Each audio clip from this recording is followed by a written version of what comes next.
Borough President Eric Adams will join the Correction Officers Union later this morning to call on the city to change the way it deals with violent offenders in jails. This after an inmate on Rikers Island, or several inmates on Rikers Island, brutally beat a correction officer last weekend. Jean-Sufran's spine was broken in the attack. American's Michael Herzenberg joins us now from Brooklyn Detention Center with more on this. Michael.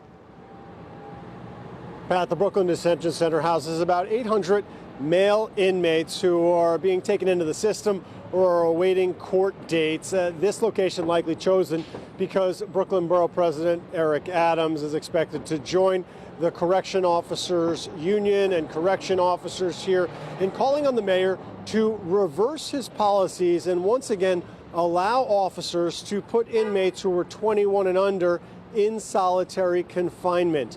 The 4 young inmates who prosecutors say attacked correction officer Sufran were arraigned on charges Monday that include gang assault.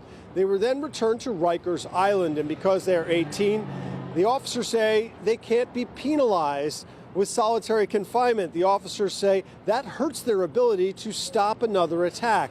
If you look at the data since the mayor took office, the monthly rate of inmate-on-inmate assaults has increased each year, as has the monthly rate of inmate-on-staff assaults. The mayor acknowledged that some conditions have gotten worse and says more work is needed, but indicated on Inside City Hall that his policies on solitary confinement seem solid.